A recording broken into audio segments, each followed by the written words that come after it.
Now, curses can come as a result of words that have been spoken into your life. A curse may come as a result of disobedience to the original plan of God. You may not be cursed by God, but you have now obtained a curse as a result of deviating from the will of God. I don't know if somebody's hearing what I'm saying. God himself will not say, I curse you because you did not preach. But as a result of disobedience, you have the ability to attract things in your life that later on become a curse.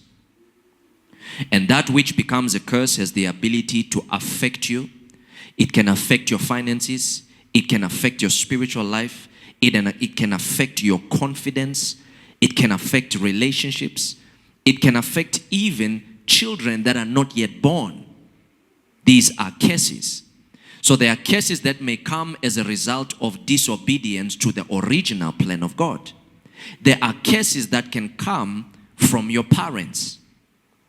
Your parents can declare a thing in your life and it may come to pass because it's a curse. There are many who are here and many whom I've dealt with in the past that were crying about a curse that came from their very own parents. You thought you were doing good for the family, but the family was offended by what you were trying to do. And they released a curse. Sometimes you think being good is enough to be blessed. No, sometimes your goodness to the wrong people is going to attract a curse. Because some people, it does not matter how hard you try, if they've made up their minds that you think you're better than them, nothing good that you will ever do for such people will ever be credited for something wonderful. It's always going to be, she only bought groceries because she wants to prove a point that she has money. She only paid for the school fees because she wants to show everybody that she's the rich auntie. He only did it just because he can do it. He never really wanted to do it. If I did not want to do it, I wouldn't have done it. But there's always going to be an excuse when somebody envies you. There's always going to be an excuse when somebody is jealous of you. So you may be focused on doing your good work or what you feel is right, but what you are doing may attract curses from people. That's why also the Bible protects us in situations like that. That's why God says, any curse without a cause, it shall not stand. Meaning that anybody that just wakes up and they are mad at you and they just feel like saying something bad towards your success, the Lord said that type of a curse, it will not stand. Because there's no cause. Glory be to Jesus.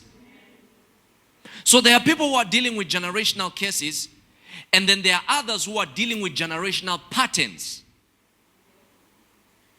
So when something has become a generational pattern or a seasonal pattern, it means that this thing, no matter how hard you try to get rid of it, it always comes back. It has now become a pattern. Every time you testify of something good, something bad has to follow after that.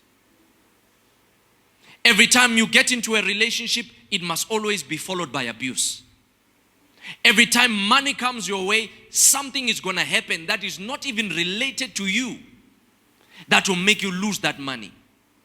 When you start feeling like life is getting better and I'm getting established, something happens that derails your destiny.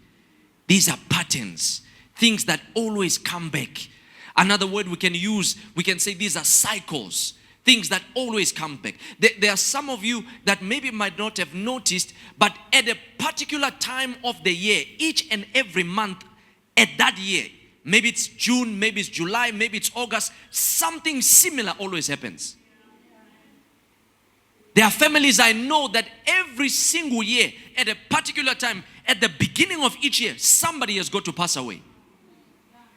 This now is beyond a curse. This is now a pattern that no matter how hard you try to avoid it, you will soon end up just like that pattern that has been laid in your family.